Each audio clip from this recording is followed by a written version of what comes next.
So today we'll be looking at measurements in physics, because this topic is very important for your WAEC, and that will be the base for most of the other topics that you will be meeting in your exams. So every aspect of physics, every topic in physics, you measure or you use units in one way or the other. So, and one thing when solving problems in physics, consistency of units is very important. Most students tend to miss that aspect when solving problems in physics. So at the end of today's class, you understand and use measurement effectively. So we'll begin by understanding fundamental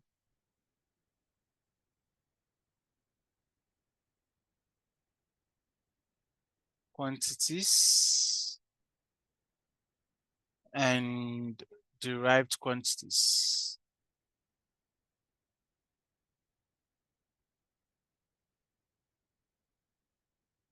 So quantities can be classified either as fundamental quantities or as derived quantities. And we're going to look, we already know, I'm just reviewing this exam class. I'll just do a quick review and then we'll not spend time on this. So a quick review on this. So we know that fundamental quantities are dependent quantities, independent quantities, sorry. Fundamental quantities, number one, they are independent quantities. Why do we call them independent quantities? Because they don't depend on other quantities for their definition. So they don't depend on other quantities for their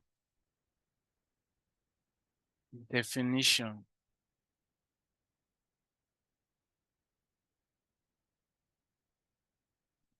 So we have 7 of those fundamental quantities. There are 7 of these. So the first is the mass, length, and time. These are the first 3 major ones. Then we have current. We have the amount, temperature first.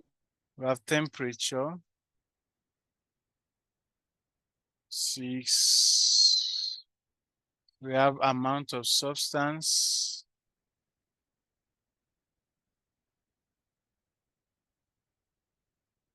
And then we have the luminous intensity.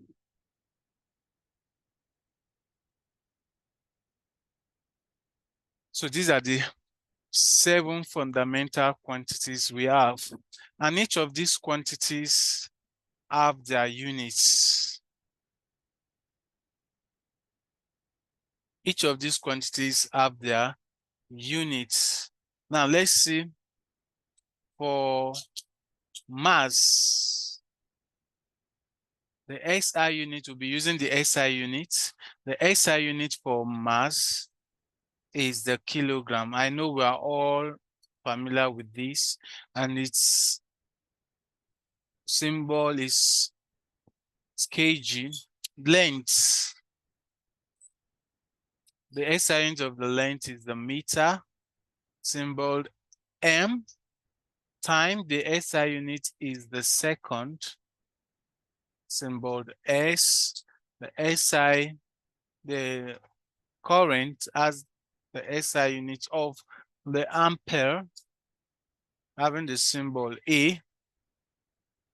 Then we have temperature. Temperature has a unit, SI units Kelvin, and the symbol is K. This is the unit, SI units. This is the quantity. So this is the symbol. Then we'll have the amount of substance,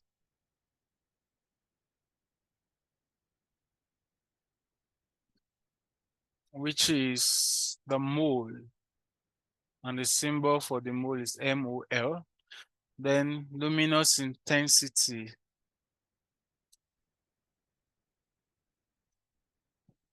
which is candela. The unit is candela, called the CD. So these are the 7 fundamental quantities. Every other quantity aside these are derived quantity. And these are the different units. Now, knowing this is compulsory for your exam. You need to know these 7 fundamental quantity, and every other quantity aside this are derived quantity. And this is what will take us to the derived quantities. So what are these derived quantities?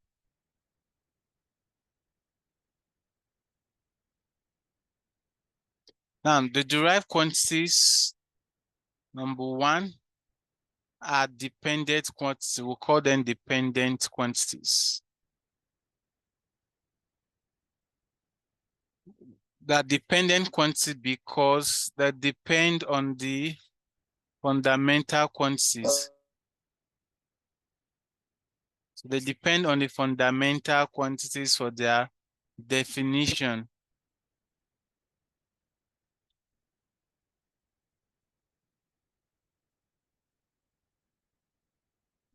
So they depend on the fundamental quantities for their definition.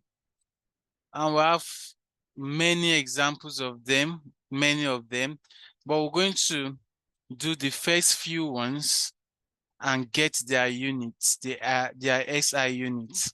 So let's look at the first few ones. So let's see derived quantities.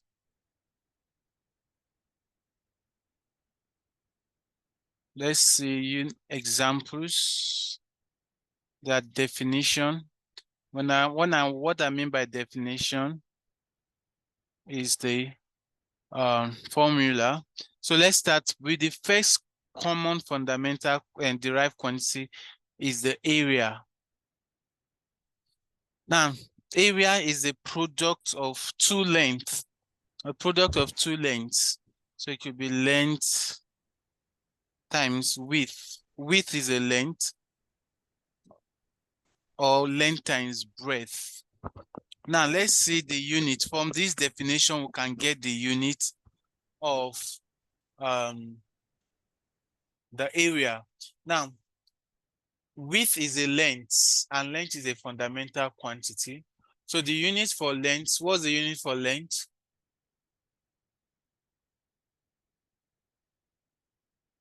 Is the meter, right? Meter, sir. The unit for Yes, the, sir. thank you. The unit for the width is also the meter. Yes, sir.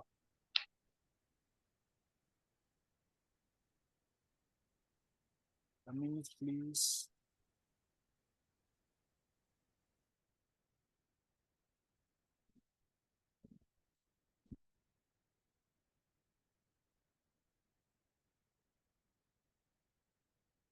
A minute, please.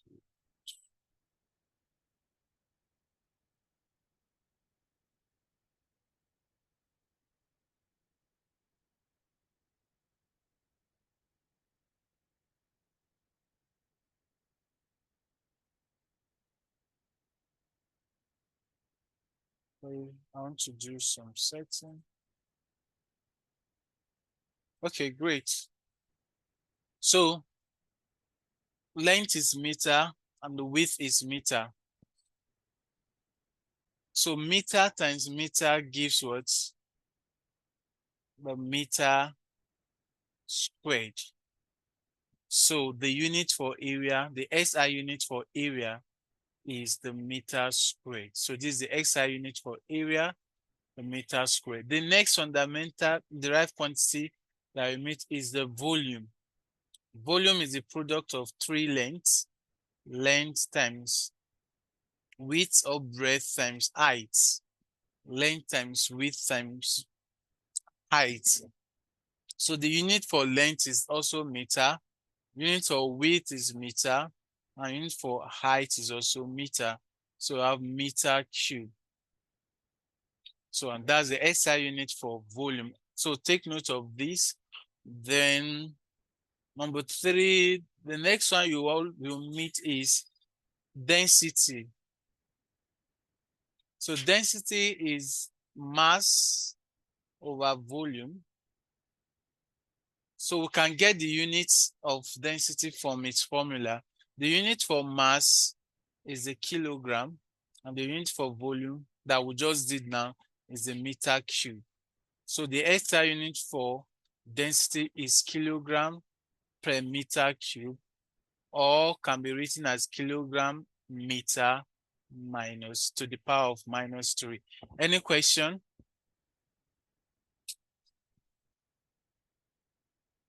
Oh, no, sir. No, sir. Okay. Sir, like, I don't know what's going on right now. The network disconnected me. Okay. What's the question? Wait. It's a minute, please. Sir, okay.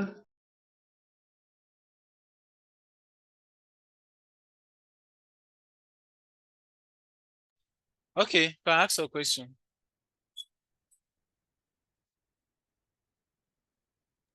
Sir, please, if you don't mind scrolling up. Thank you. Like, up, up, up.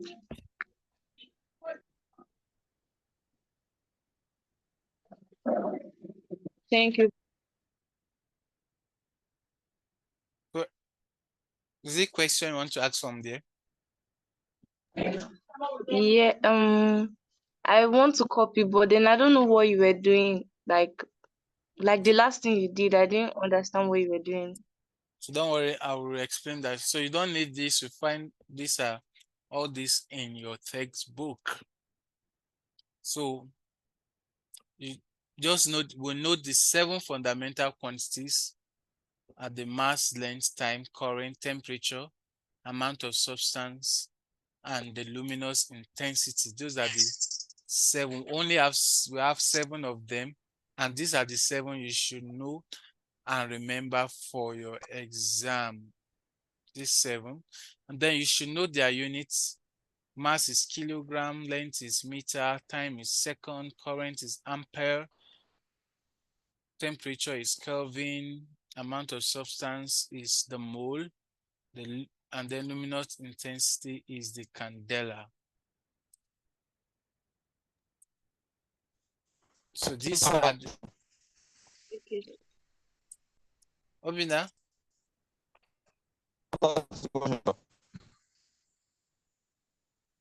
Your voice is breaking. I wanted to ask a question. Okay, please do. Sir, the 7 types of fundamental quantities you said we have, that amount of substance is new to me. I'm just saying it. I thought you. Oh, the amount of substance has always been there. So it's not something that was added new. And you see that more in your chemistry class. So in chemistry, when you do the mole concept, you see more of the amount of substance. So that is a fundamental quantity.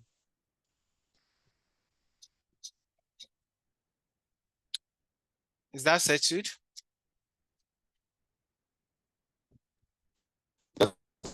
Okay. Good evening, So, sir. evening. Yes.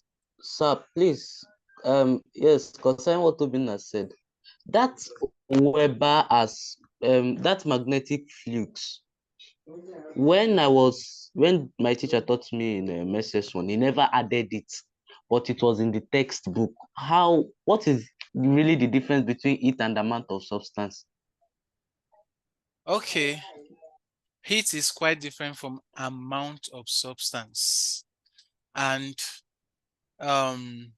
heat is a form of energy, right? Yes. But the amount of substance is not energy.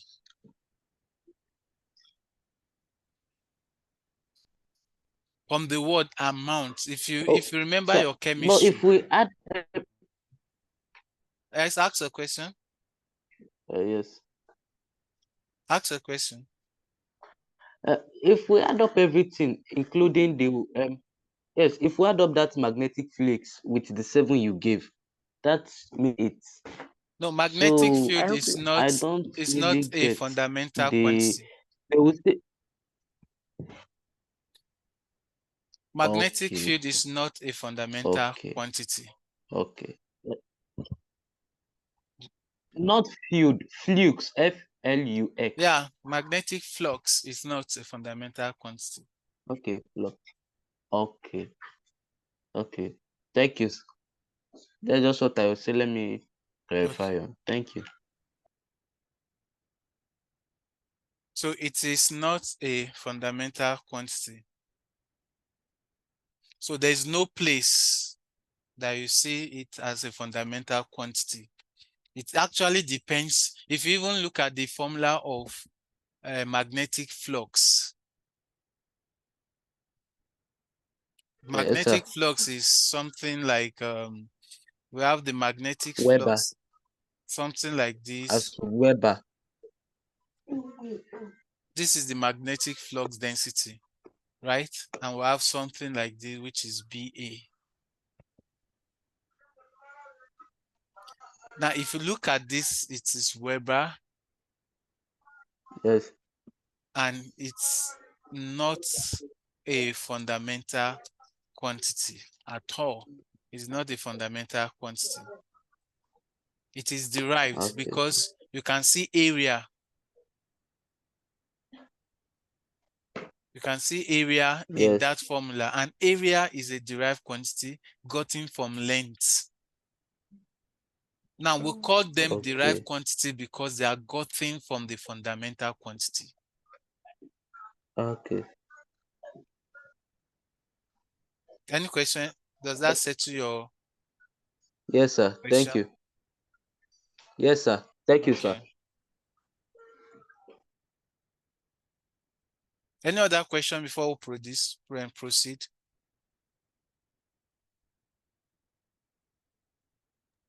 no, sir. Okay. So this is the formula for magnetic flux, especially from SS3 and SS2 third term, depending on the school. You start dealing with magnetism,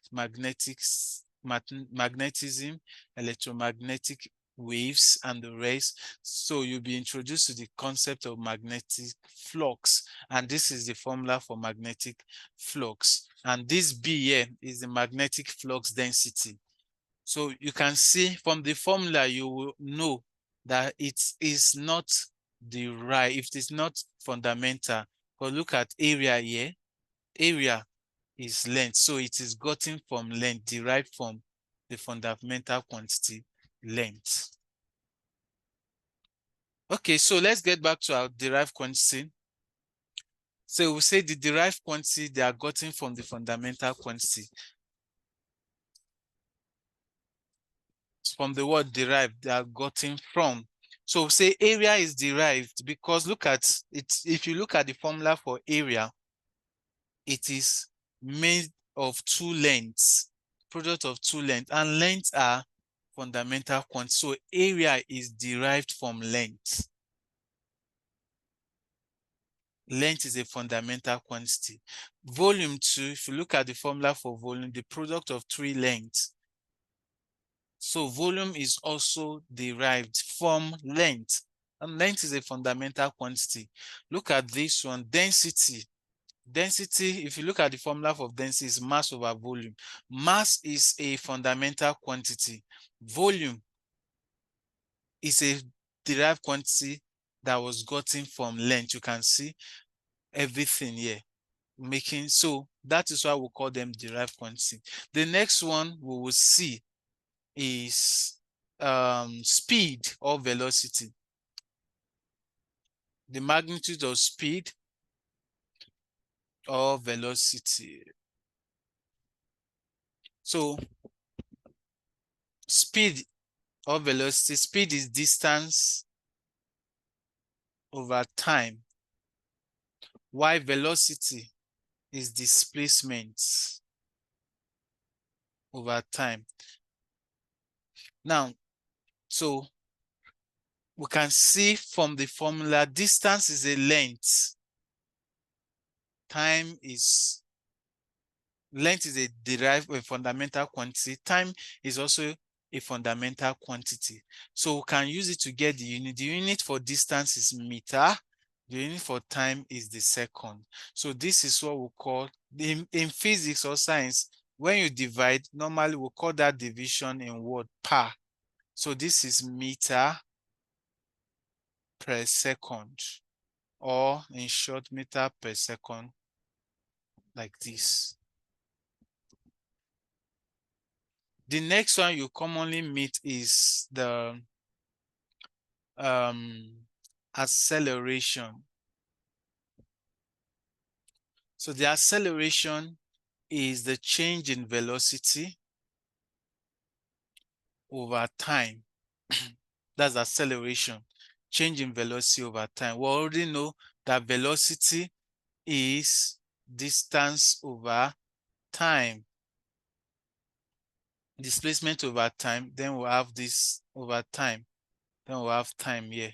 So let me just put it, displacement over time divided by time. So this displacement over time is for the velocity, and the distance, and this time here is here. So if I do this, it's distance over time times 1 over time, right? So that is distance over time squared. So the unit for distance is meter. The unit for time is seconds, so we have seconds squared. And that's how we got that the unit for acceleration is meter per second squared, which is ms to the power of -2. Any question before we proceed?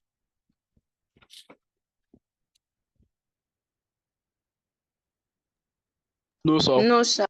All right, great. Now, these are the ones that you need to remember. If you can remember that, then you can get any other unit.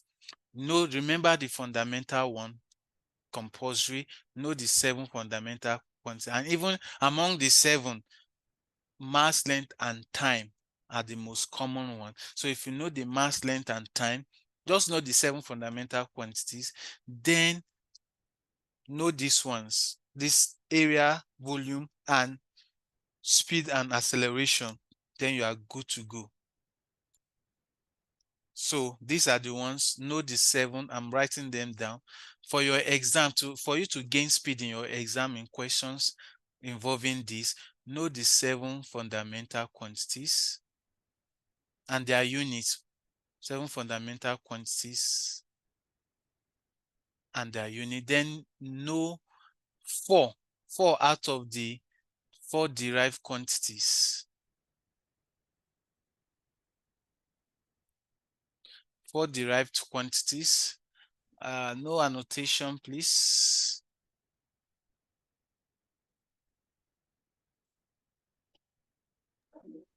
Sir, I have a question. Yes, please. Ask a Sir, the question. unit for luminous intensity. The unit for luminous intensity, is it candela or candela? I didn't really see what you were. It's candela. Okay, thank you, sir. candela.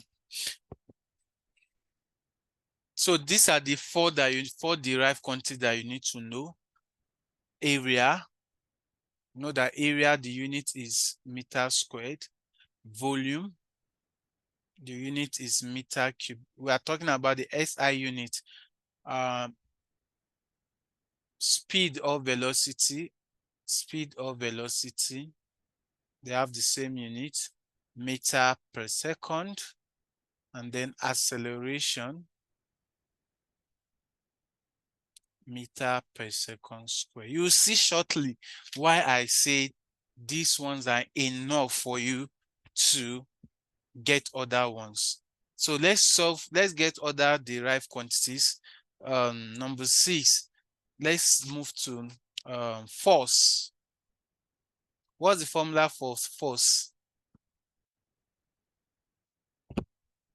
Mass times time. Mass acceleration. Mass times Mass acceleration.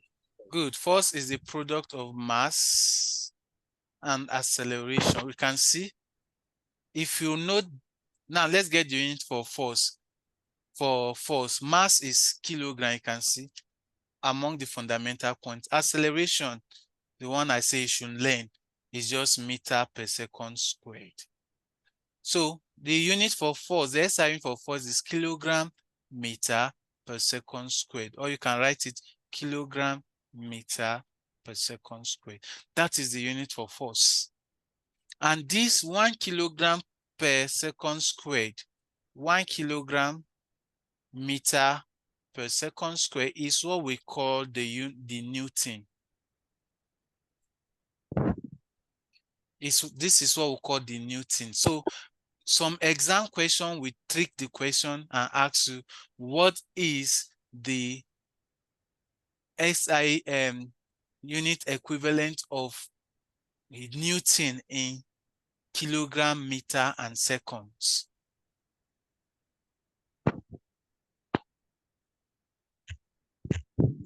We'll get to see some of those problems. And this is the SI. So SI unit for force is kilogram meter per second squared. And this 1 kilogram meter per second square is what we call the Newton. So 1 Newton is equivalent to 1 kilogram meter per second squared. Now, you see, if you know these 4 and the 7 fundamental quantity, you save yourself time. So let's check another one to prove what we just said. Let's see for work. Let's get the SI unit for work. Work is what's the formula for work? Force times distance. So work is a product of force times distance. Force times distance. Now, since in exam, maybe you don't know the force directly, break force, you already know the formula for force. Force is what? Mass times acceleration. Then you have distance times distance. So now you can easily, so the unit for mass is kilogram. The unit for acceleration is meter per second squared. And then the unit for distance is meter. So you can bring the meters together. So kilogram times meter, then times x to the power of minus 2. Meter times meter gives us meter squared. So this is the SI unit for work. So work is kilogram meter squared per second squared. And this 1 kilogram meter squared per second square is what we call the joules. So 1 kilogram meter per second square is what we call 1 joule. So exam may ask you, what is the equivalent of joules in kilogram meter seconds? What you do, you already know that joules is the unit of work.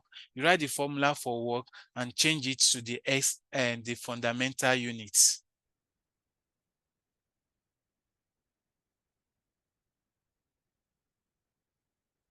Any question?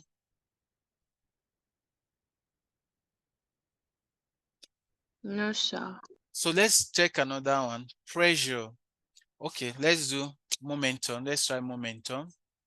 Momentum, what's the formula for momentum?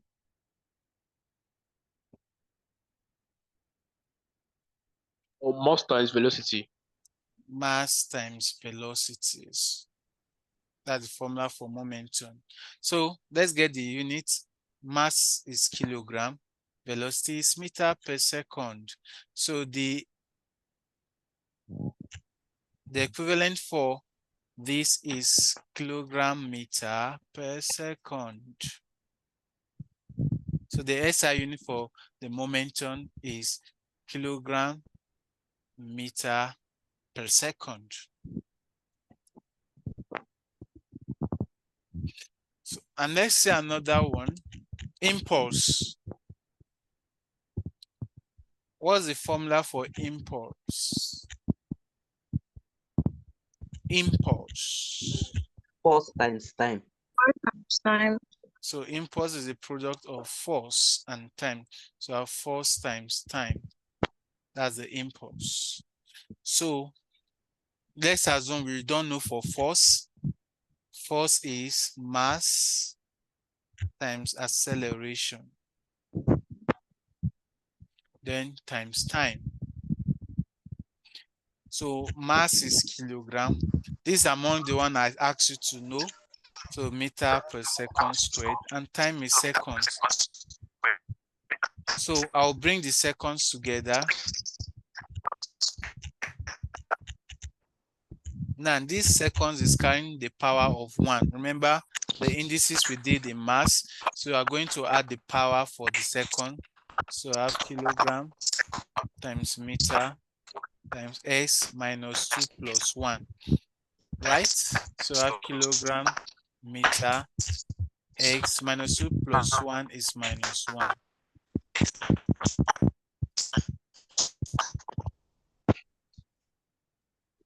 So what do you notice in the units for momentum and impulse? They are the same. Good. Take note of that. Exam normally tests this type of units. They can ask you questions like, which quantity has the same unit as momentum? The answer is the impulse. So in objective question, they will just put the following quantity has the same unit as impulse. Then you see acceleration, different quantities. Momentum and impulse have the same unit. And in physics, when in topics like conservation of linear momentum, and when you're talking about impulse, there's a formula that relates impulse and momentum that according to Newton's second law of motion, where you say that the force is directly proportional to the rate of change of momentum. And this is the rate of change of momentum, mv minus mu over t. So that we have mv minus u over t.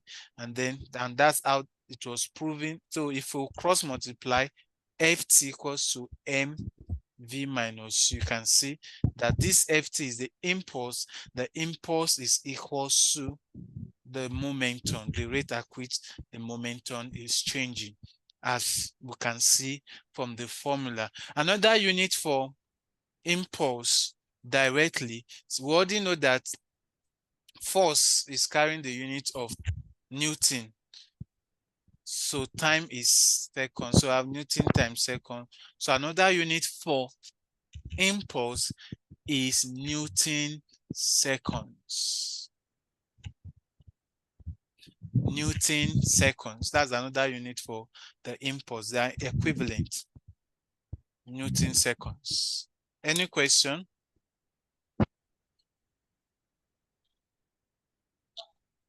No.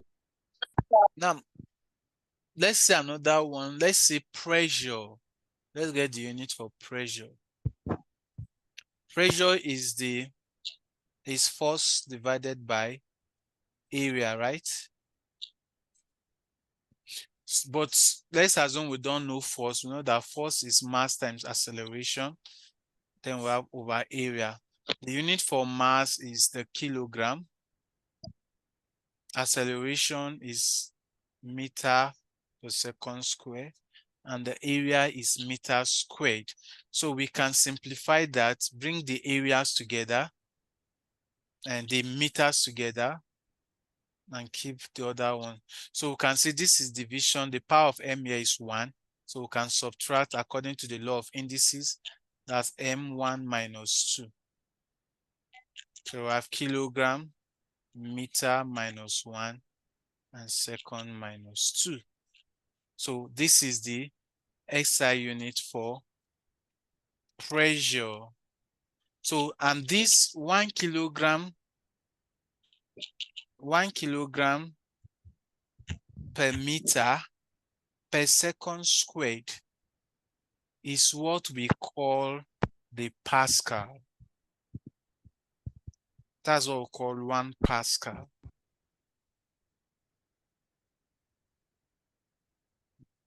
So 1 kilogram per meter per second squared is what we call the 1 Pascal.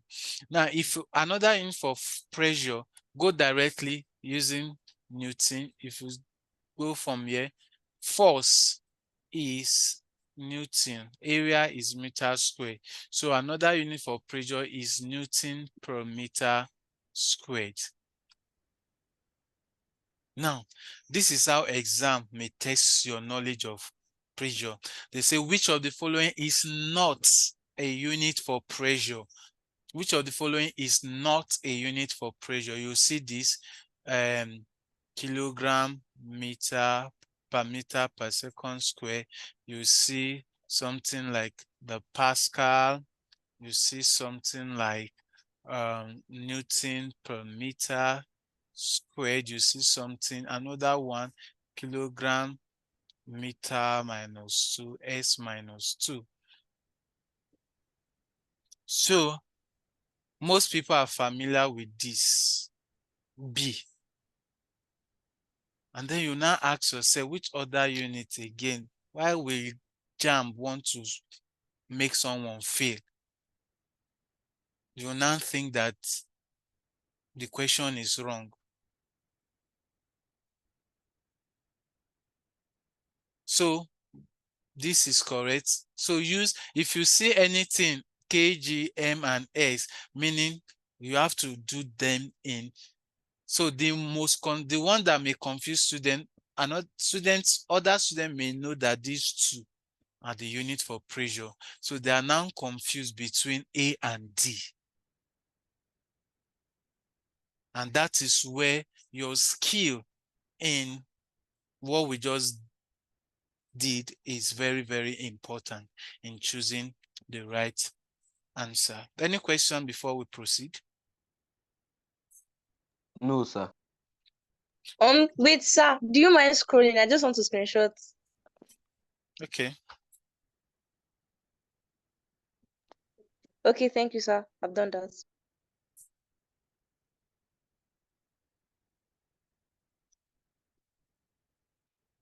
So another quantity that has the unit for pressure is the stress. Stress in Young's modulus. Remember, Young's modulus is the ratio of stress to strain. So stress, remember, stress is force over area. It has the same formula with pressure. So they should have the same unit. Strain does not have any unit because it's the ratio of two lengths. Extension is a length, and then the original length is a length. So this one has no unit. So anytime that you have the ratio of two quantities, two same quantities, like the ratio of two lengths, ratio of two areas, ratio of two forces, ratio of, then those ones they have no units. That's why when you are doing topic like simple machines, you have mechanical advantage, which is load over effort. It has no units because load is a force. Effort is also a force. So we have a ratio of 2 forces, meaning everything will cancel out. So no units there. Velocity ratio has no units because the ratio of two distances, the formula for velocity is distance moved by effort, let me call it dx, effort over distance moved by load. All of these are distances. So ratio of two distances. So velocity ratio has no units. So you can see some quantities in physics that actually are ratios of the same quantities. For such quantities, we say they are dimensionless. They have no unit. We'll get to shortly start dealing with dimension analysis. Oh, let me see time. Guys, time is running today. I still have much to cover.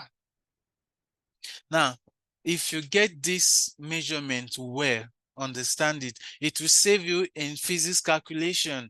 You will know when to convert units. For example, you are solving question on velocity, and if you see the different units given, you will know when to convert and when not to do some conversion. So most students are confused. Oh, if I'm given a unit in meter, the unit of distance in meter, do I need to convert it to centimeter or do I need to convert it to kilometer? If you have a good understanding of this, what we are doing, you will know when and when not to do unit conversion in your physics calculation. And that is what will bring us to the next topic. We'll be dealing types of systems of units in physics, systems of units. So we have three major systems. Normally, there's one called the MKS. The MKS is acronym for meter, kilogram, seconds. So the MKS system uses the unit meter for length, kilogram for mass, and seconds for time. That's the MKS system. We also have the CGS system. Some of you may be familiar, the CGS system. So the CGS is acronym for centimeter, meaning that unit uses centimeter for length, gram for kilogram, and seconds for time. We still have other units, but I'm just going to, because for your WAEC, is these three that are more, you see more. And then these SI units, the SI units also follows the same pattern with the MKS. The SI units are what we've been using so far. So all the ones we've been doing so far are the SI units. All the units we use for the fundamental quantities and the ones we use for the derived quantities are the SI units.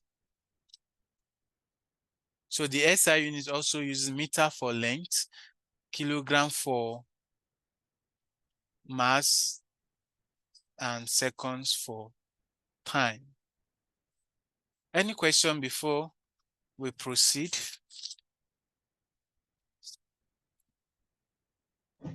No, sir. Yes, sir. No, sir. All right. So another important thing you need to know is prefixes.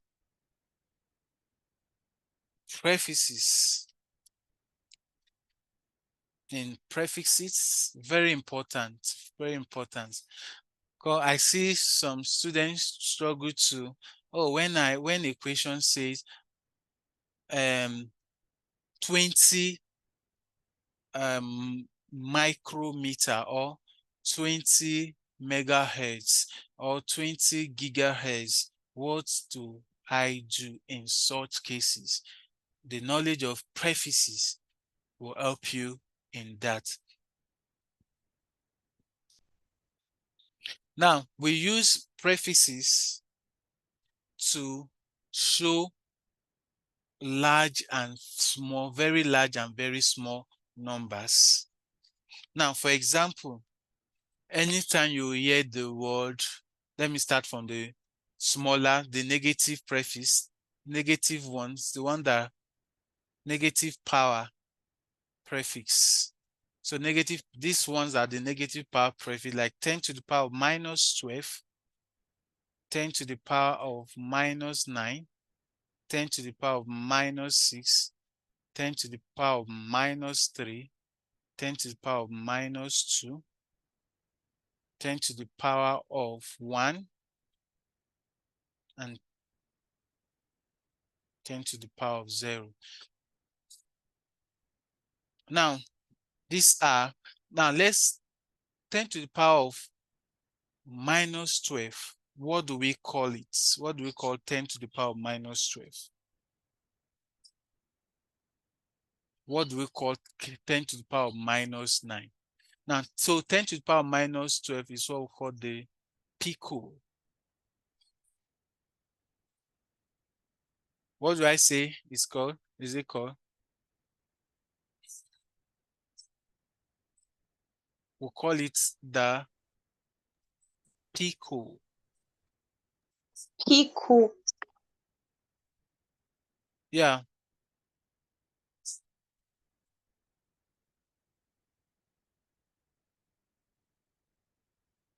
The pico.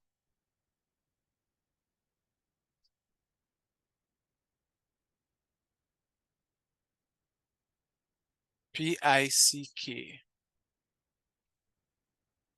10 to the power minus 9 is what we call the nano. Nano, yeah. 10 to the power minus 6 is what we call the micro. The symbol for micro is normally new, something like this.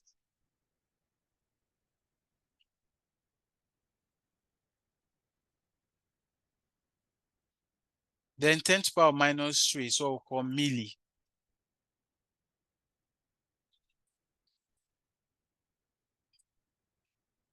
Ten to the power of minus 2 is what we call the centi. 10 to the power of minus, this is minus 1. 10 to the power of minus 1 is what we call the deci. So this one, 10 to the power of 0 is, it could be meter, centimeter. So whenever we say 1 picometer, let me give an example, 1 picometer. So what 1 picometer means is that if you look at the word pico, pico there means what? What does pico mean? 10 to the power of minus 12. So 1 picometer means 10 to the power of minus 12 meters. That's what it means. 1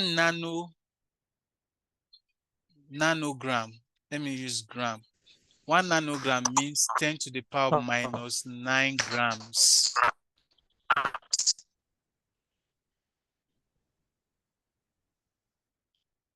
One micrometer is 10 to the power minus 6 meters. 1 millimeter,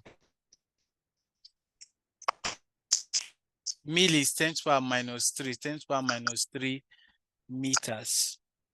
And 1 centimeter, centi means 10 to the power minus 2 meters. And like that. Any question on this? Ask a question. Okay, I believe we will go on to apply all these things. Now, let's see for the positive index or powers. For the positive powers, we have 10 to the power of 12. We call that tera. 10 to the power of 9 is called the giga. 10 to the power of 8. And 6 is the mega. 10 to the power of 3 is kilo. 10 to the power of 2 is hecto. 10 to the power of 1 is deca.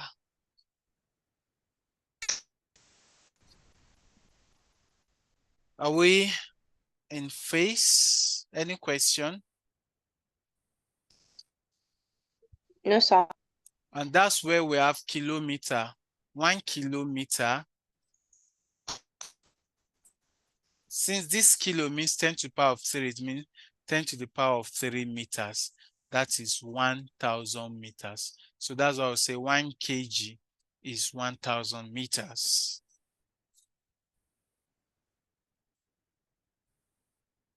So we'll be applying this in, especially when we are doing unit conversion. We'll come back to this. Now, let's look at how we convert between different systems of units. Converting between different systems of units.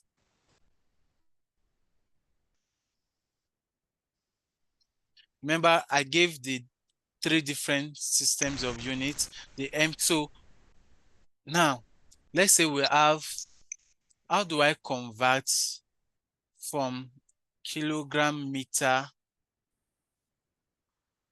and let me say kilogram per meter cube, which is the SI, this is SI, to gram per centimeter cube, which is the CGS. How do I do this? Now, this is the idea behind unit conversion in physics. Now, this place we have kilogram to gram, right? And we have meter cube to centimeter cube. Am I correct? Yes. Now, let's see this. 1 kilogram is how many grams? Is 1,000 grams. So that means 1 kg is 1,000 grams. Then let's see for the meter cube. Meter cube, 1 meter cube is how many centimeter cube? This is the aspect that gets physics and students confused when converting areas, a unit of areas and unit of volumes. Now, this is the idea. If you learn this, you save yourself. So let's learn this. Now, this is how I start with this. This is just, this is just a way to help in case Your you phone is become there. confused. I'll start from They are looking for touch.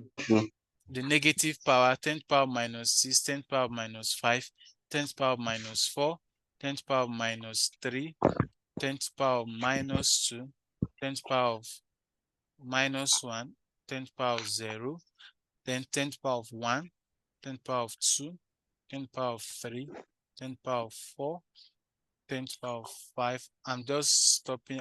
This is just a way. I'm just teaching you a way to not get confused. But if you master this, you can do that in your mind. Now, look at this. We know for this, we know that this is the kilo. We know that this is the micro. So let's leave that. We know this is milli. So you just label the important one that you know that we have name for. This is centi. This is deci. We know this is deca. This is hecto. This is kilo. And this is mega. So let's stop at this. These are the ones that we have special names for. Now, what if I want to convert 1 meter cube to centimeter cube. 1 meter cube. I want to convert it to centimeter cube. Now, what I will need to start is, I will need to start from meter. I will need to know 1 meter is how many centimeters. This one is easy to do. Now, whenever this is the rule, when you move from the negative to positive, that negative to positive, what you should do is to multiply.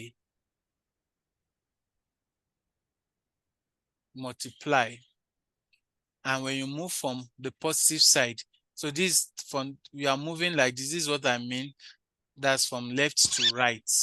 You multiply, and from positive to negative, you divide.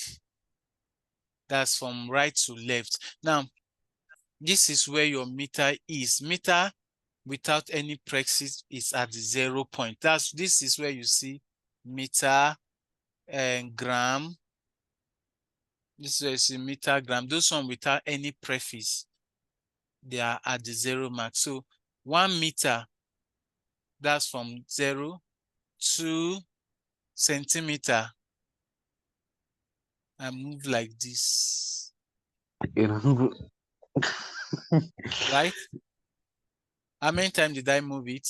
I just move it.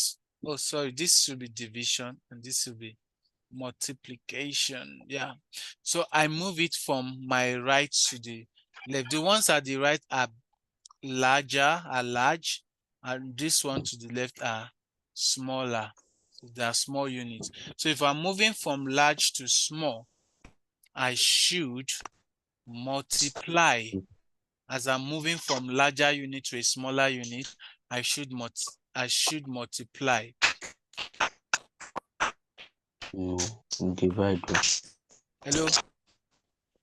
Can you all hear me? Yes, sir. So as I'm moving Yes, sir. from a larger Yes, sir. to a smaller unit, I should multiply. Do you get that? Now, this is the idea. 1 kilogram. This is kilogram is larger, and I'm converting it to gram.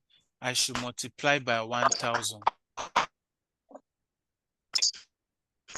So from larger, which is positive to negative, I should multiply. Now, I've moved it how many times? Just 2 times. So that is 10 to the power of 2. Or I'm just multiplying by 1,000. But if I'm moving towards this side, it is minus. Somebody's background is noisy. Please, can they mute? Yeah, Yeah, sorry. I can't really hear you because of them. Okay, great.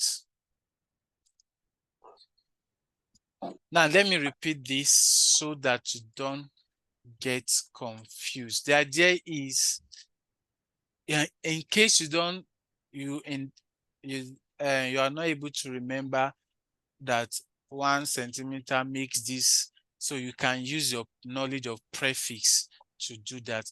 So how do we convert from this? So moving from the larger to the smaller, you multiply. And moving from smaller to larger, you divide. Now, as we move, so those one on the power of 0 are your meter, your gram, like that. So if we have 10 to the powers, we are converting from meter. Meter is on 0. We are converting to centimeter. Meter to centimeter. So we'll move from this meter 1, 2.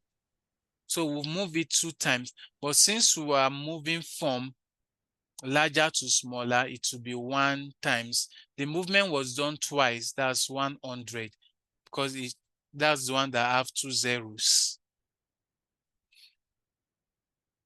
Do we get that?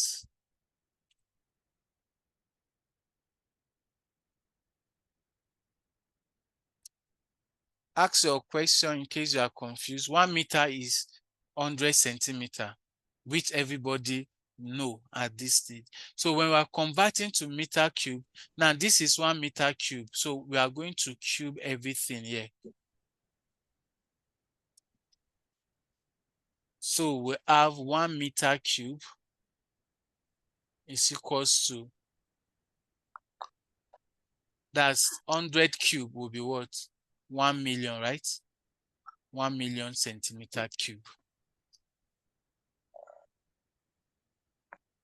Who does not understand this? Ask a question. If you don't get that, let me repeat. I don't really get it, but I'll watch the video since it's going to be uploaded in your YouTube channel. So that I Okay, won't so waste everybody. I will explain again with another example. Okay, let's convert. Okay, let's say 1 meter square. Let's convert it to centimeter squared. For us to do that, we need to get 1 meter. What is the equivalent of 1 meter? 1 meter is how many centimeter?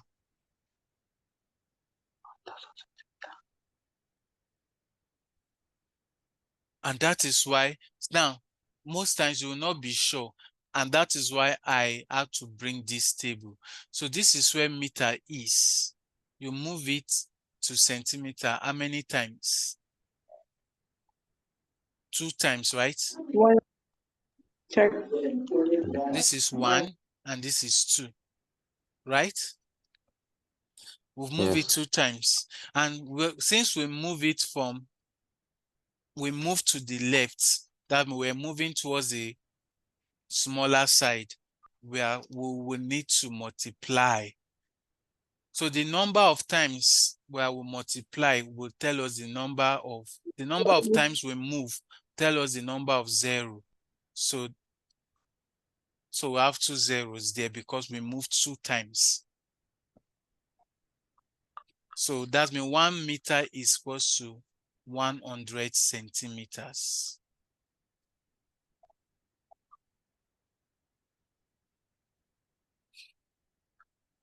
Now, let me give another example. How do we say 1 millimeter is how many decimeter? Let's convert 1 millimeter to decimeter. We'll go back to that place. 1 millimeter. Let's go to the millimeter. I'm using red now. Where is millimeter? Where is this? This millimeter. This is millimeter. Where is decimeter? This is decimeter. How many times are we moving? 1, 2. But we are moving to the larger side, right? So anytime you move to the larger side, you are dividing. So that's why 1 millimeter will be 1 divided by 100. We move it 2 times. That's why we have 100, which is 0.01 decimeter. Or let me give another example. 1 centimeter is how many kilometer? 1 centimeter is how many kilometer? So let's check that. 1 centimeter. So let's move from centimeter, this centimeter here. Let's move it to kilometer. How many times? 1, 2, 3, 4, and what? 5. That means we are I dividing don't know by. when this is my first time of joining the meeting. Okay, you have access to the video later on. So how many times you do move it? We'll move it 5 times. It means 1 centimeter is 1 over 100,000, which we can say 10 to the power minus 5 kilometer. Any question? No, sir. Good. Now, what brought me to this place is we wanted to convert 1 kilogram per meter cube to centimeter to gram per centimeter cube. So that's why we say you first of all do convert kilogram to gram, and also you convert meter cube to centimeter cube. That's what brought us to that. So we know that 1 kilogram is 1,000 gram, but 1 meter, let's convert this first. 1 meter we said is 100 centimeter, right? But it is cube, so we need to cube both sides so that we'll have that 1 meter cube is equals to 1 million. Because if you cube 100, you have 1 million, 1 million centimeter cube. Or we can just, now, this is how we do it. Let's do the conversion now. 1 kilogram per meter cube can be written as 1 kilogram over meter cube. That's 1 meter cube. Now, for me to eliminate the kilogram, for me to, because I'm converting kilogram to gram, so for me to cancel this kilogram, I need to put it down, right?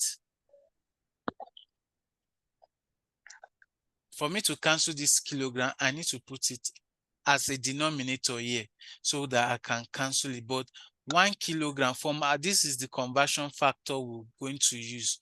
1 kilogram is how many gram? 1,000. I'll put the 1,000 on it. So that will enable me to cancel the kilogram. So now I have gram. One goal has been achieved. The next thing is to convert the meter cube to centimeter cube. But for me to be able to cancel the meter cube, I need to put the meter cube up, right? Meter cube has to be up so that I can cancel it like this. So, but on our conversion factor, 1 meter cube is 1 million centimeter cube. So I can cancel this 1 meter cube, cancel meter cube. So what I'm left with is just gram per centimeter. I'm left with 1,000 divided by 1 million. But here is gram, here is centimeter cube. So I should have 1 over 1,000 gram per centimeter cube, which is 0.001 gram to centimeter cube. Now let's do the reverse process. How about let's convert 1 gram to centimeter cube to kilogram per meter cube. The same thing. Now we'll still use the same conversion factor that we use. We already know that 1 kilogram is 1,000 gram, right? And we know that 1 meter cube is 1 million centimeter cube from what we did before. So now, but now we have 1 gram per centimeter cube. I'll know that that is, we can write that 1 gram over 1 centimeter cube. Now, let's change the gram to kilogram. For us to do that, we need to eliminate gram. For me to eliminate the gram, I need to put it down. But in my conversion factor, I have 1,000 grams. So I'll put 1,000 gram will give me 1 kilogram. So I can comfortably eliminate the gram. Gram is gone. So one goal has been achieved. The next goal that I need to achieve to convert this centimeter cube to meter cube. And for me to be able to do that, I need to eliminate the centimeter cube. To eliminate the centimeter cube, I need to put it up. And if you look at our conversion factor, 1 million centimeter cube is equals to 1 meter cube. So I've eliminated the centimeter cube. So what I'm left with is 1 million gram. So 1 times 1 million is 1 million gram over 1,000 meter cube. So we'll have like this cancel this. So we'll have 1,000 kilogram per meter cube. Now, if you have been following your physics, you know that in most times you'll be given that 1 gram per centimeter cube is equals to 1,000 kilogram per meter cube. That's how what we've been using before. That's how it was gotten. Any question? No, sir. Now, another one that is common that you see in physics is most times when you say convert kilometer per hour to meter per second, right?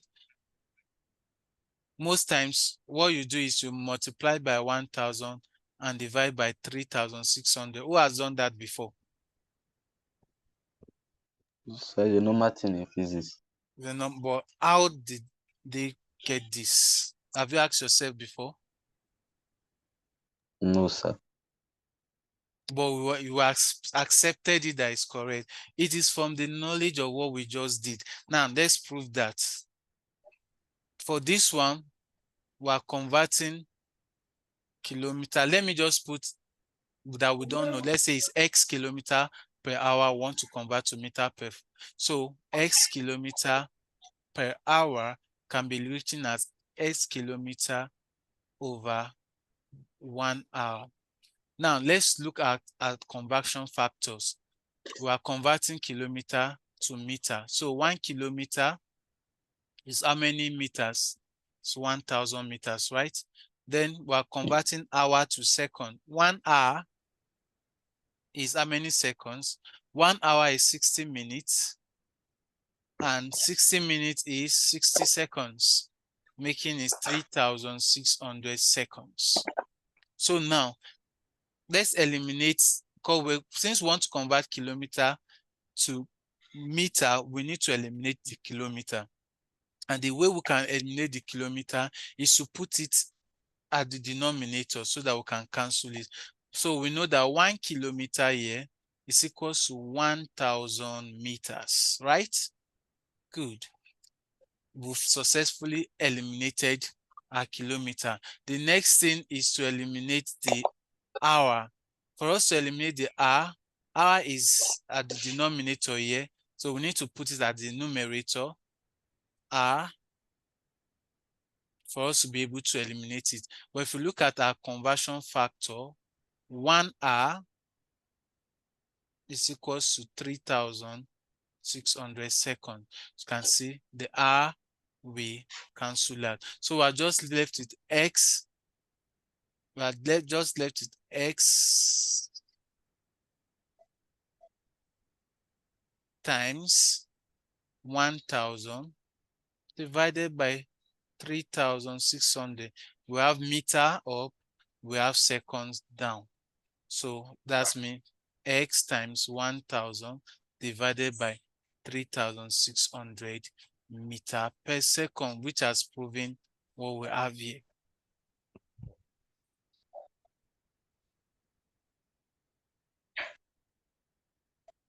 Any question?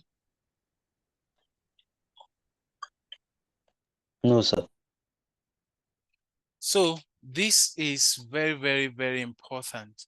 I have to go through this in case you meet some things like this. The last thing, our time is fast spent because this topic is wide. I've not even started touching the complex one that you normally see in WAEC theory, especially the part 1 or part 2 of WAEC physics theory. So, and that is, I'll rush that because of our time, and that's the dimension or dimensional analysis. So I'll just give a brief what you need to know. So for dimensional analysis, you need these 3 fundamental quantities. For your WAEC, these are the 3 fundamental quantities that you need. The mass represented with M, the length represented with T, and sorry, with L, and the time represented with T. Melting. So MLT. So that is all. Then for these are the derived. So you use this fundamental quantity to get the derived. So let's get, if you know the, I'll not even talk much since we already did units. It's the same thing. So for these are the derived, the fundamental that you need to know. For the derived, these are the ones you need to know for derived quantity. You need to know the derived quantity, the dimension for the derived quantity, area. Area, since the unit for area is meter square, the dimension for area will be L squared. For you need to know for volume too. Since the unit for volume is meter cube, the dimension for volume will be L cube. Then you need to know for speed or velocity. Since the unit for speed is meter per second, meter is the unit for length, seconds is the unit for time. So you have this. This is the dimension for speed. And then the last one I need to know is acceleration.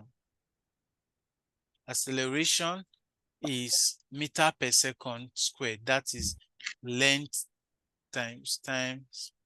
If you know these ones I just listed, then you can do any fundamental quantity. So these are the ones you just need to know at the back of your, anytime you are, whether you are sleeping and I tap you from your sleep and I ask you what's dimension for these ones, you should just spontaneously give the answer. If that is done, you can get any other dimension. So let's test that. What's dimension? What's that dimension for force? Let's say force. We know that force is mass times what? Acceleration. So what's the dimension for mass? Is m. Acceleration is lt minus 2. So the dimension for force is mlt minus 2. As easy as that. So it's still the same thing that we did for units, but now instead of using the unit, we are using the initials of the fundamental quantities to get that. Now for us to get for work, the dimension for work is force times distance, right? So we know that force is mass times acceleration. So normally I use the acronym MAD to present work, MAD. So mass is the kilogram, is the, and the dimension for mass is m. Acceleration, we know that is lt to the power of minus 2. And then distance is a length, that is times L. So I'll just bring the L's together. L times L is L squared. All right, L squared T minus 2. So this is the dimension for work. Then somebody will ask me, what is dimension for frequency?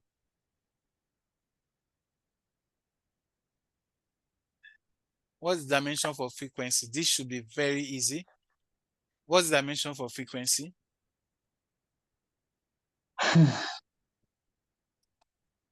Anybody? What's the dimension for frequency?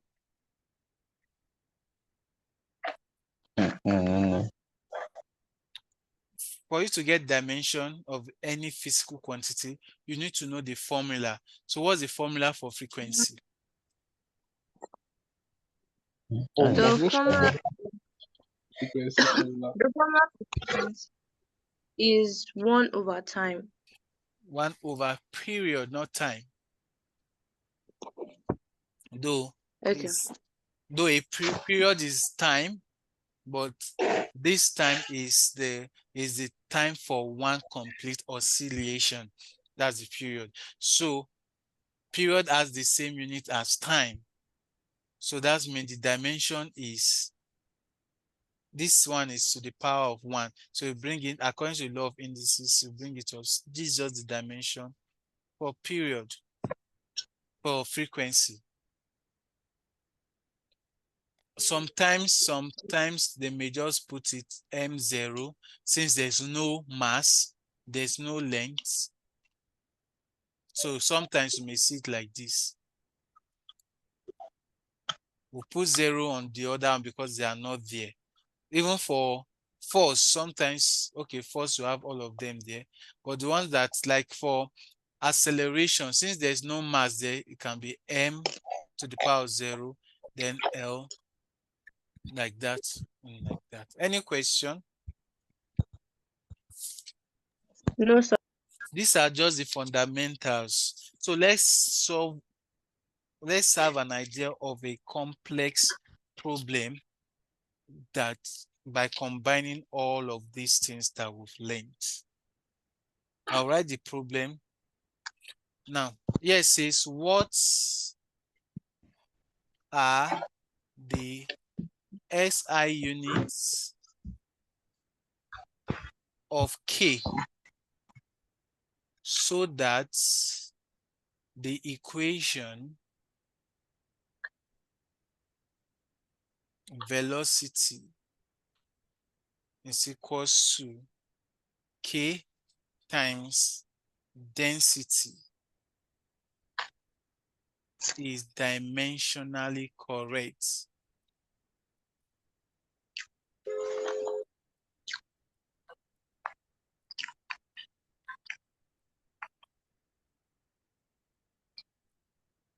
So give your answer in the basic SI unit. So how do we solve this problem?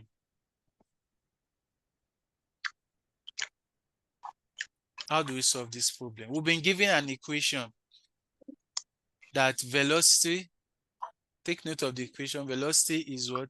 K times density. And we're asked to find what? Look at the equation, the SI unit for K. So this is what we are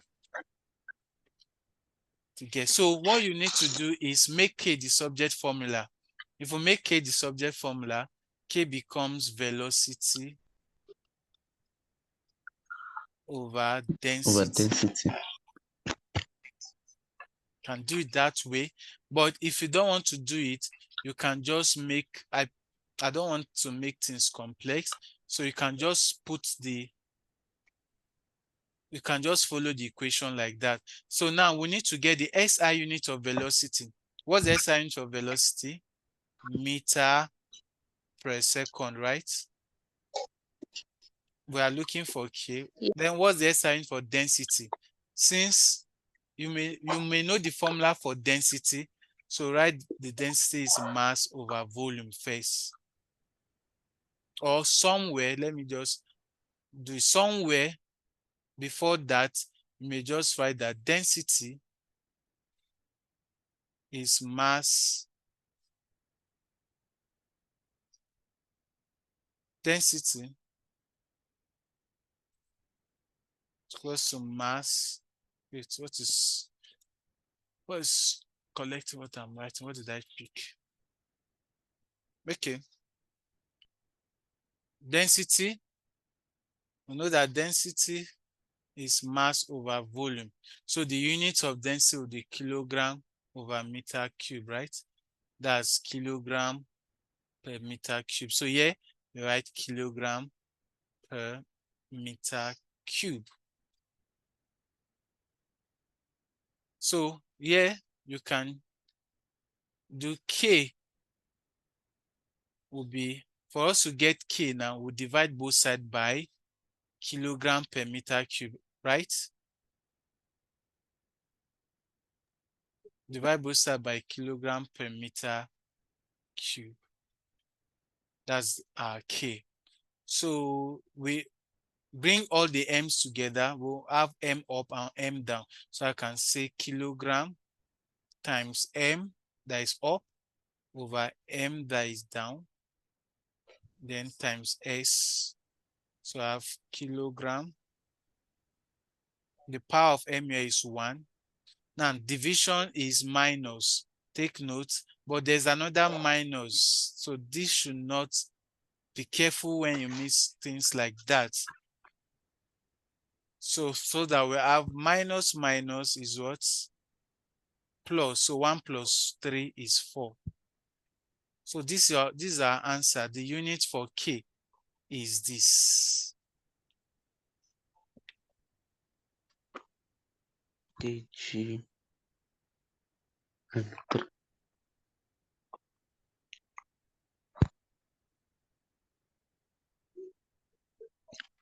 Any question?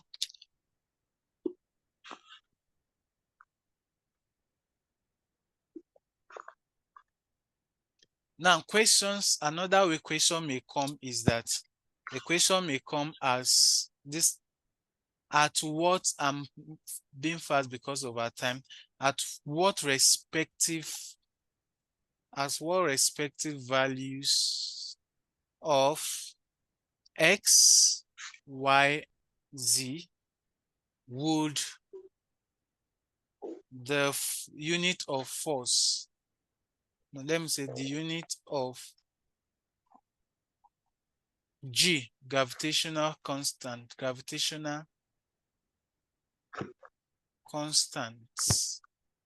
G, be dimensionally correct?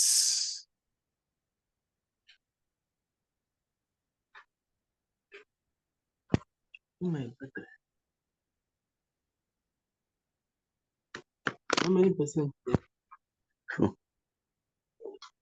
Let me continue and be listening. Be dimensionally equivalent. So Let me if your be mic is listening on, and be can doing mute the it. thing. Dimensionally equivalent to mx l y t c.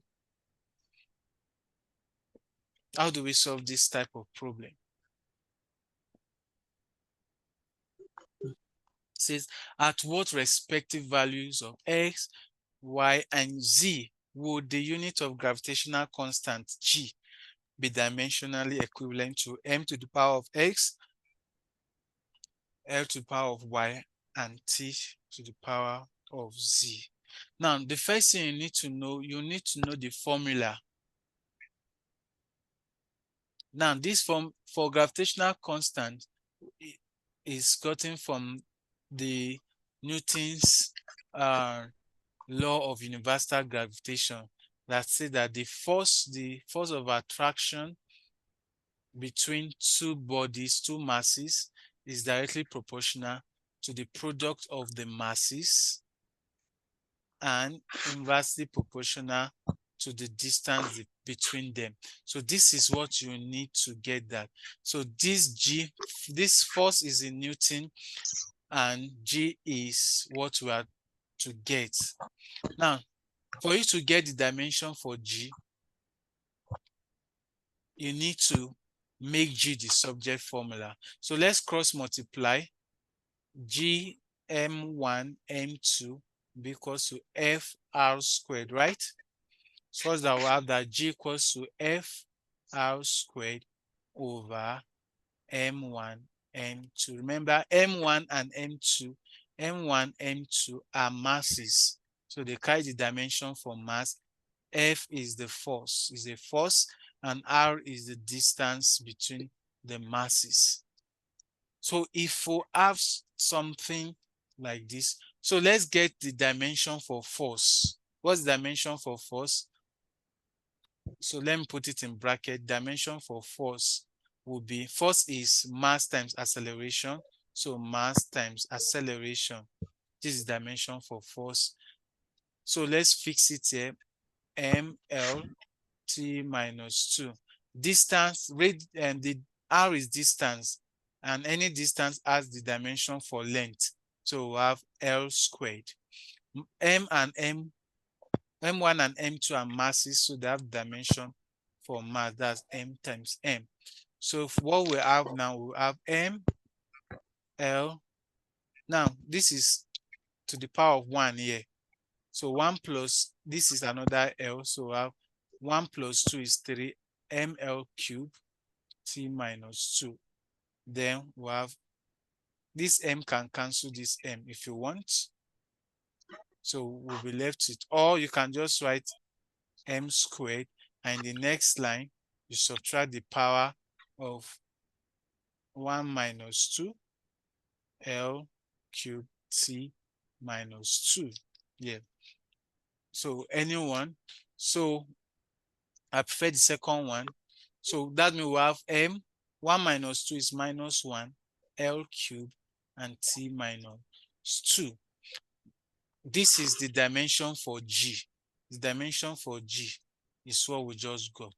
But the question says, what will be the value of X, Y, and Z?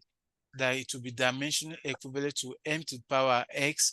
So this thing that we have, we're going to equate it to what we have been given, M to the power of X, L to the power of Y, and T to the power of Z. So we're going to compare the powers. What's the compare powers? So what's the power of M in both of them? So the power of M here is X, right? And the power of M, so we have X here and minus 1 here. So X is equals to minus 1. For Y and 3, so Y equals to 3. And then Z and minus 2. So Z is equals to minus 2. And that is the value of X that will make it equivalent to that. Any question? No, sir. I wish we have more time. Would have picked some previous year's questions in WAEC. Now, there is a type of question that WAEC normally asks that confuses students. I wish we'll be able to do that before we end the class for today. That is very, very important for me. So, okay, let's use like 10 minutes to do that. Let's use like 10 minutes to do that. And then we'll end the class. Today's class is long because this topic is a bit wide.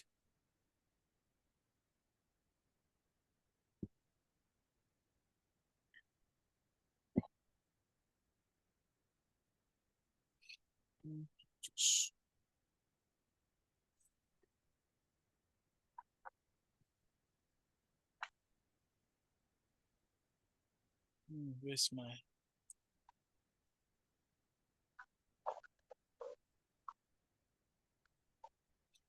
Okay, I think I have to frame that question. Now, sometimes you'll say, this is a question, I'm framing it. The period of oscillation, the period of oscillation of a simple pendulum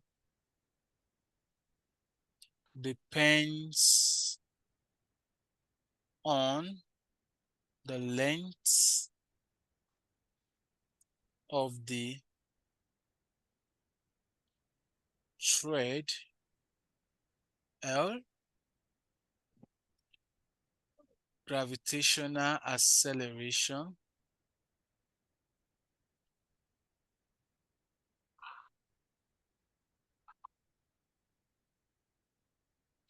okay, and gravitational acceleration, G. The period, let me say the period of a T, okay, let me call it T,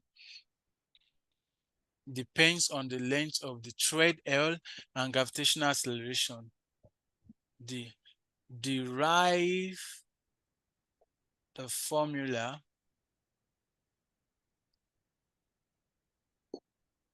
that connects T, L, and G using dimensional analysis. Questions like this normally come out in WAEC. So how do we solve this type of problem? You have to follow the sentence. So it's the period of oscillation of a simple pendulum. T depends on the length of the thread. So that means it said T depends on what? T depends on L, and also T depends on G. But it didn't tell us the type of relationship. Is the dependence direct or inverse? We don't know. So we need to form an equation. So for us to do that, we can say T is proportional to L. Now, since we don't know whether it is direct or indirect, we can put L to the power of X and G to the power of Y.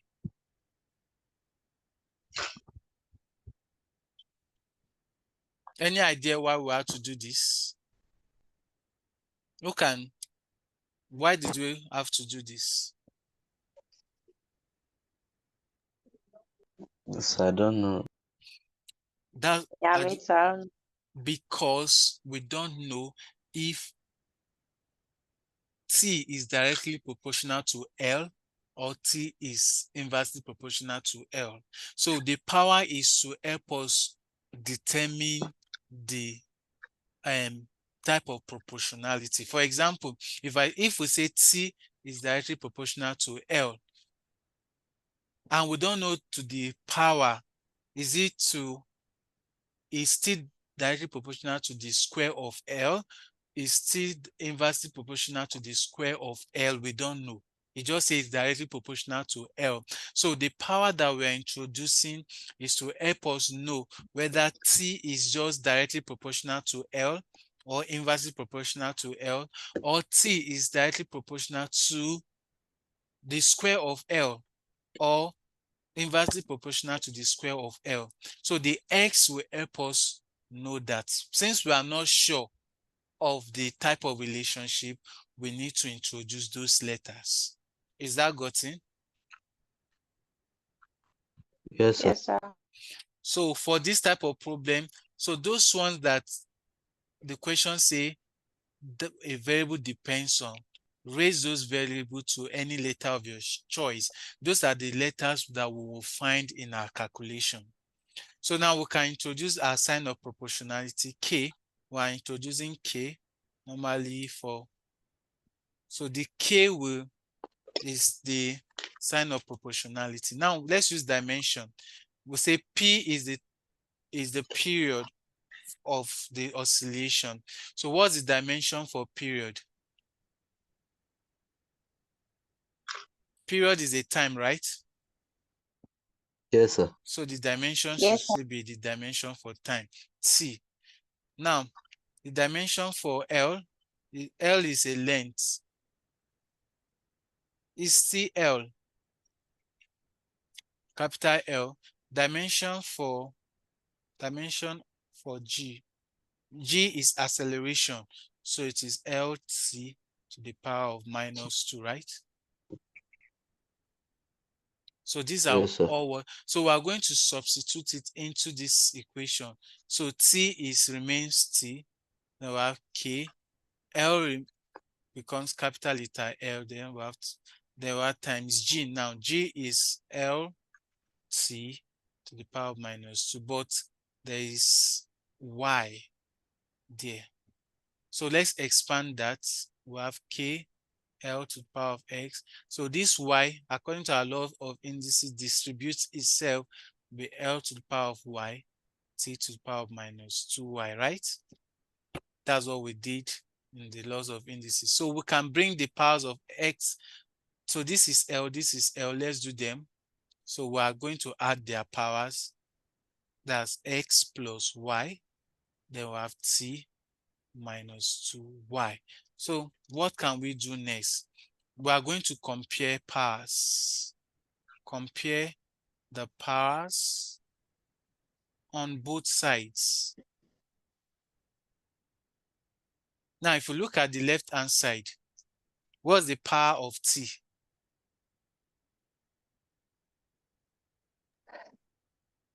T is So carrying a 1. power of 1, right? Let's go to the Yes. right hand side. What's the power of T? T is carrying minus 2y. So we are going to equate them. So 1 is equals to minus 2y. So from there we can get y. So that means y equals to 1 over 2 minus 1 over 2. So this is our y. Now let's go to L.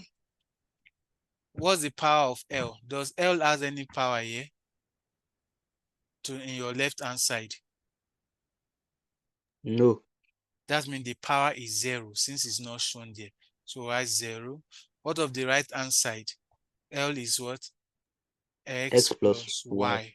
So now, but we've gotten our y, that's x plus minus 1 over 2. So that means x, so we have 0 equals to x minus 1 over 2.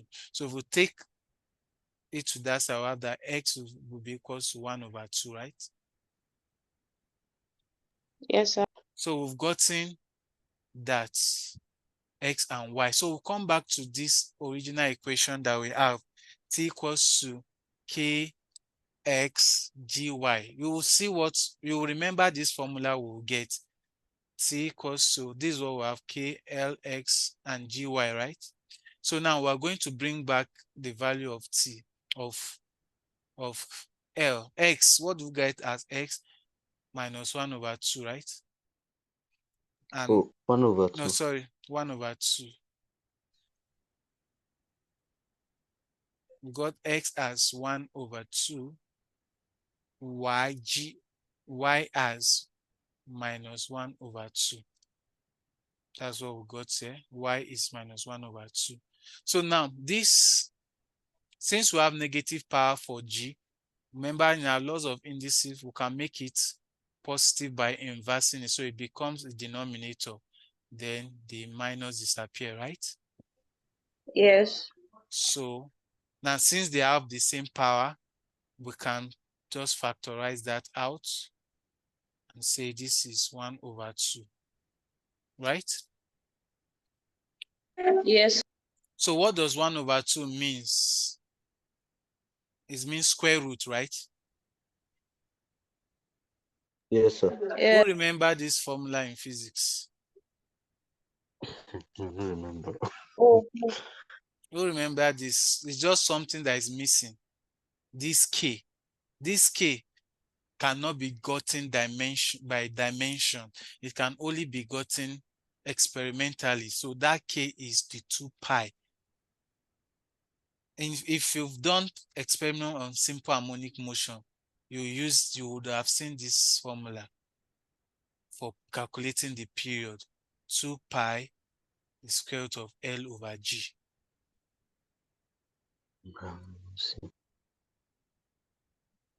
For those who have been maybe in anything school, you must have done this. We did this experiment and we used this to get the value of the acceleration due to gravity in the laboratory. Then, so this formula is very important, but we've used dimension to prove that formula. But the k cannot be gotten by dimension, so it's gotten experimentally and it is equals to 2 pi. Any question? No, sir. All right, so this is where we're going to I should have some questions for you.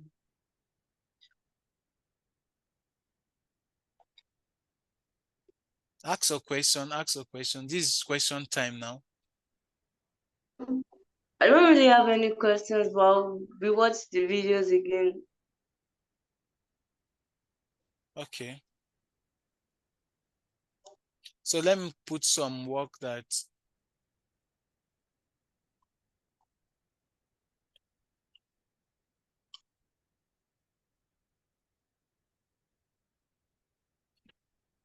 so this is exercise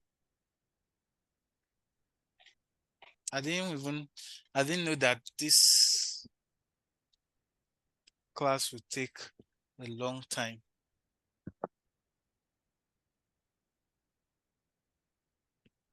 So,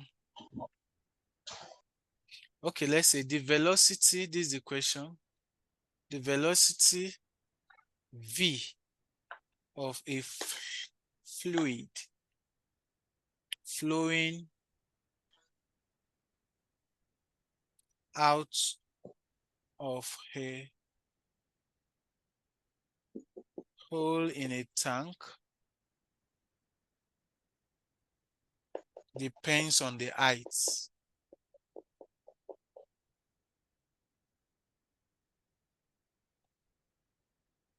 Depends on the height h of the fluid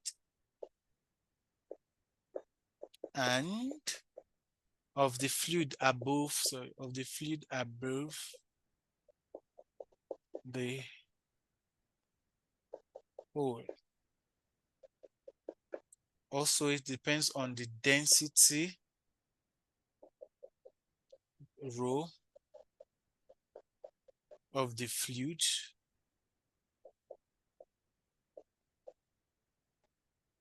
and the acceleration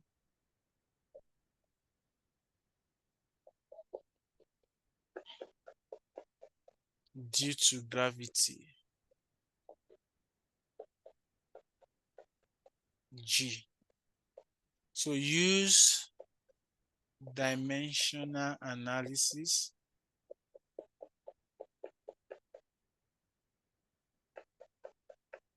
to derive a formula for V.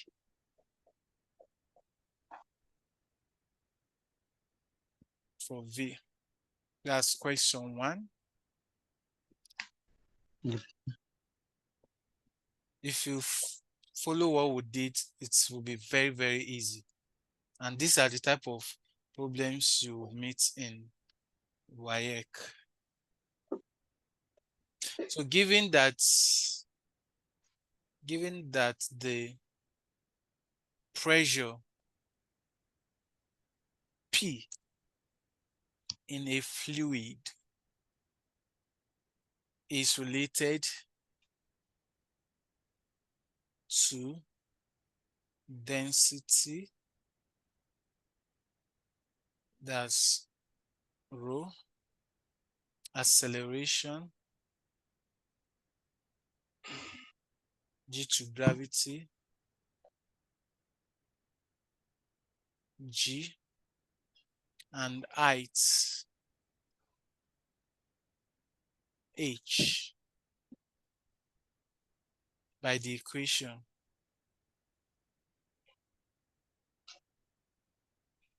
P is equals to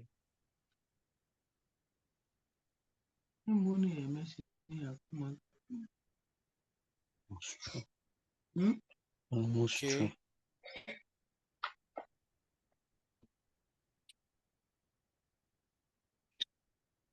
so find the dimension of K. I think that's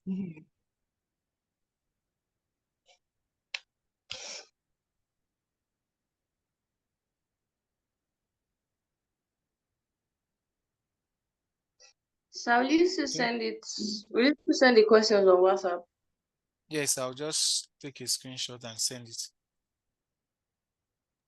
Okay. So Find the units of K in the formula. Just 3 questions. In the formula,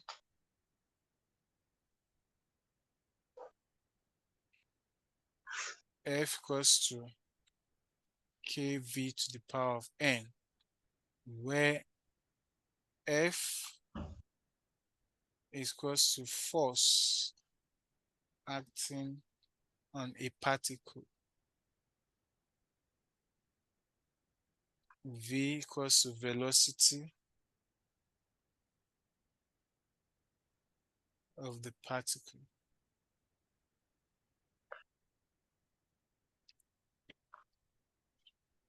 I think that is all we have.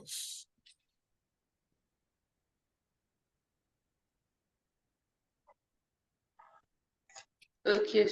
Okay.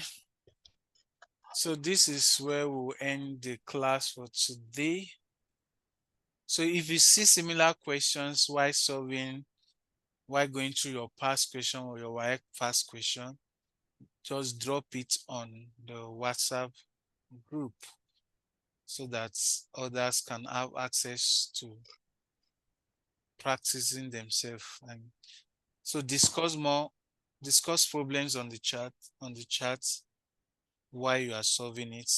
If you encounter any challenge, discuss with us on the WhatsApp group.